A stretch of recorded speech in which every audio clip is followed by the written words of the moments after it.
आज हम लोग इस वीडियो में बहुपद को समझेंगे।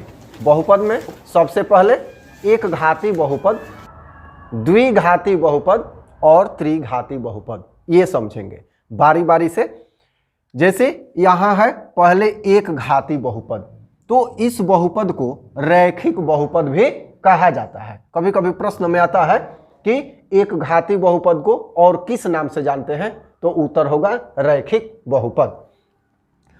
समझेंगे हम लोग इसका व्यापक स्वरूप कैसा होता है, शून्यकों की अधिकतम संख्या कितनी होती है, आलेख का प्रकार कैसा होता है, रैखिक बहुपद का घात कैसा होता है, और इसके कुछ उदाहरण भी हम लोग आज समझेंगे इस वीडियो में, क्योंकि मैंने पॉइंट वहीं से नोट किया है जहां से प्रश्न आया करता है। तो सबसे पहले इसका व्यापक स्वरूप समझते हैं। रैखिक बहुपद का पता हो गया आपको कि इसको एक घाती बहुपद भी कहा जाता है और रैखिक बहुपद भी। तो ये होता है ax प्लस b, जहां a नॉट इक्वल टू 0। इसका व्यापक स्वरूप होता है इस बहुपद का ax प्लस b। कंडीशन ये है कि जो यहां a है वो कभी शून्य नहीं होगा, और ये x चर में बहुपद है। ठीक है, यहां चर है x। अब शून्यकों की अधिकतम संख्या कितनी होगी, यहां अधिकतम की बात हो रही है, निम्नतम पर हम बाद में जाएंगे। तो शून्यकों की अधिकतम संख्या 1 होगी। एक घाती बहुपद है, 1 होगी, याद रखने में आसान है।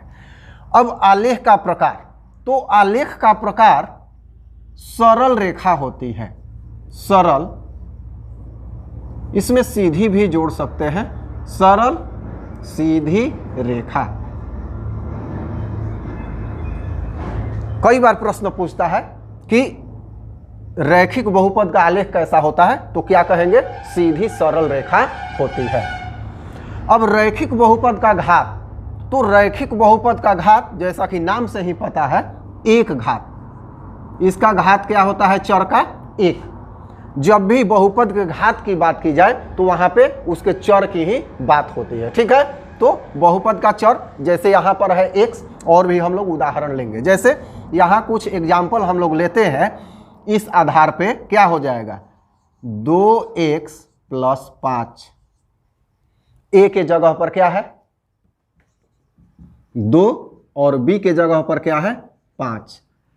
तो यहां पर ये a जो है ये शून्य नहीं होगा, b शून्य हो सकता है। तो एक ऐसे बहुपद को हम लेते हैं, रैखिक बहुपद को, जिसमें b शून्य है। तो चलिए देखते हैं, 5x, ये भी एक रैखिक बहुपद है, एक पदी रैखिक बहुपद है। ये क्या है, द्विपदी रैखिक बहुपद, और ये है एक पदी। तो यहां पर एक पद है क्योंकि यहां b के जगह पर क्या है, शून्य है। तो यहां पर b बराबर 0, ऐसे बहुपद में जिसमें ये केवल एक पद होते हैं। ठीक है, अब यहां पर एक और उदाहरण लेते हैं, x माइनस 10। ठीक है, ये है x माइनस 10। इसमें कह दिया जाए कि a बराबर कितना है और b बराबर कितना है, तो आप क्या कहेंगे, a अर्थात x जो चर होता है उसका गुणांक, तो यहां है 1। a बराबर कितना हो गया, 1। b बराबर कितना होगा, b बराबर माइनस 10 होगा, क्योंकि व्यापक में प्लस चिन्ह होता है। तो यहां b बराबर माइनस 10, क्योंकि x माइनस 10 है। तो यहां a बराबर 1 है, b बराबर माइनस 10 है। तो एक घाती बहुपद इस तरह से होता है। सारे प्रकार यहां पर आप समझ चुके हैं। यहां पर चर x का गुणांक क्या है, a है, और b क्या है, अचर पद है। बस दो ही चीज इसमें समझना है। कंडीशन याद रखिएगा, a नॉट इक्वल टू 0। आइए अब द्विघाती बहुपद देखते हैं। तो द्विघात बहुपद ये सबसे महत्वपूर्ण है। अध्याय 2 में जितने भी एक्सरसाइज हैं इसी से रिलेटेड है। तो द्विघात बहुपद, इसका व्यापक स्वरूप समझेंगे, शून्यकों की अधिकतम संख्या समझेंगे, आलेख का प्रकार समझेंगे, इस बहुपद की अधिकतम घात कितनी होती है, और कुछ उदाहरण समझेंगे। तो चलिए यहां व्यापक स्वरूप ax² plus bx plus c condition होता है इसमें जहां a नॉट इक्वल टू 0। ये कई बार परीक्षाओं में पूछ चुका है कि व्यापक स्वरूप, और ये जरूर लिखना है a नॉट इक्वल टू 0, क्योंकि b शून्य हो सकता है, c शून्य हो सकता है, a शून्य नहीं होगा। यदि a को शून्य कर देते हैं तो ये पूरा टर्म ही समाप्त हो जाएगा। उस स्थिति में यह रैखिक पोलिनोमियल हो जाएगा, रैखिक बहुपद हो जाएगा। तो यहां पर कंडीशन है, आगे बात करेंगे, उदाहरण में समझेंगे। चलिए यहां देखते हैं शून्यकों की अधिकतम संख्या। देखिए प्रश्न दो तरह से आता है यहां द्विघात बहुपद में, एक अधिकतम संख्या और एक निम्नतम संख्या।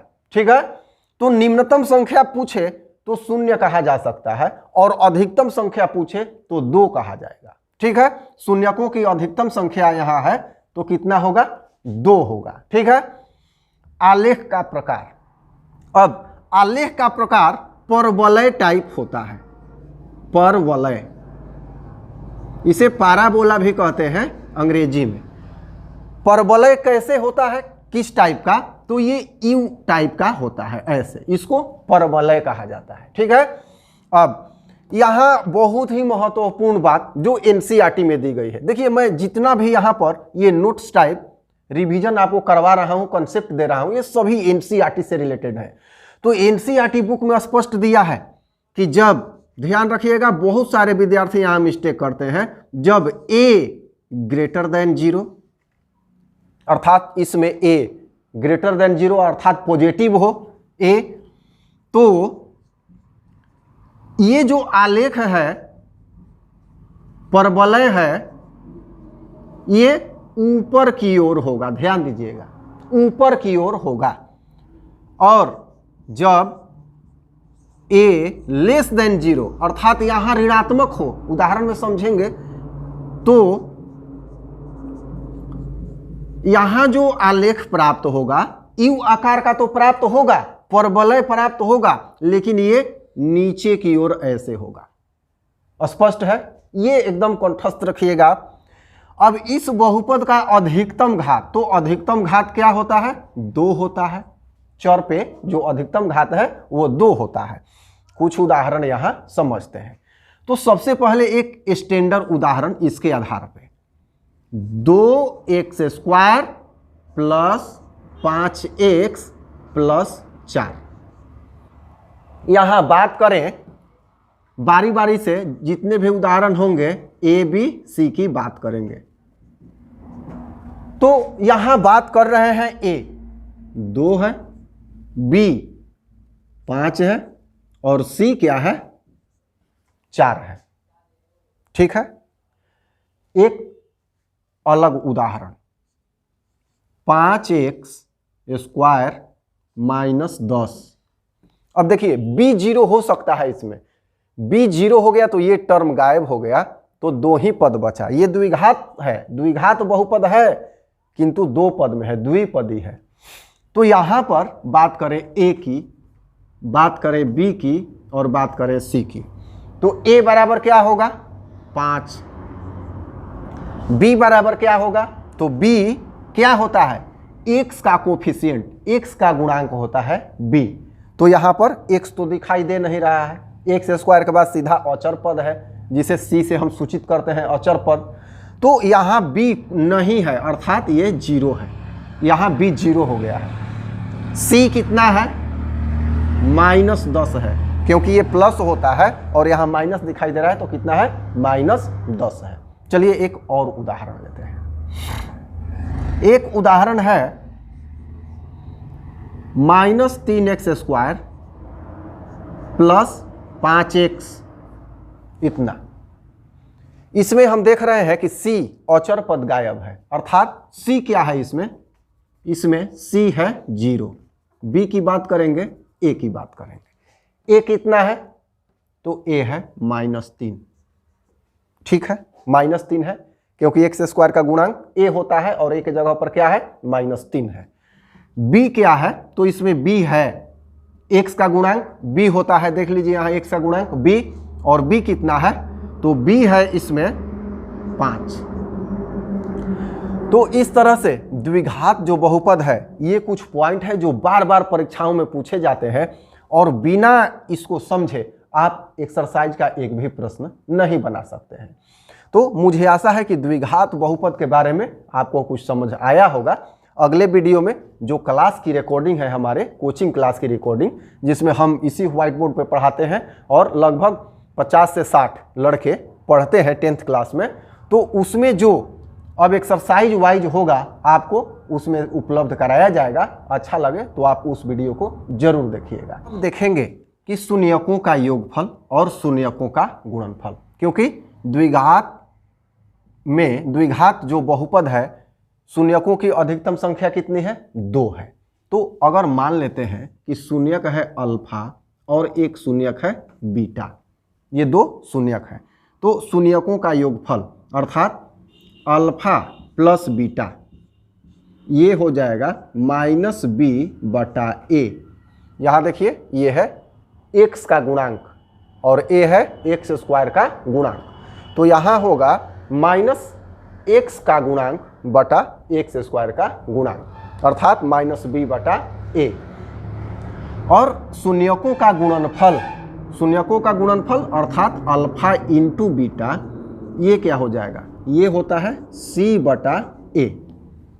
यहाँ होगा ये c है यहाँ अचर पद और a अर्थात x² का गुणांक। तो इस तरह से द्विघात जो बहुपद है ये सब बहुत ही इम्पोर्टेंट इसके बिंदु हैं, बिना इसके हम लोग एक्सरसाइज का प्रश्न नहीं कर सकते हैं। तो चलिए अब देखते हैं त्रिघात बहुपद।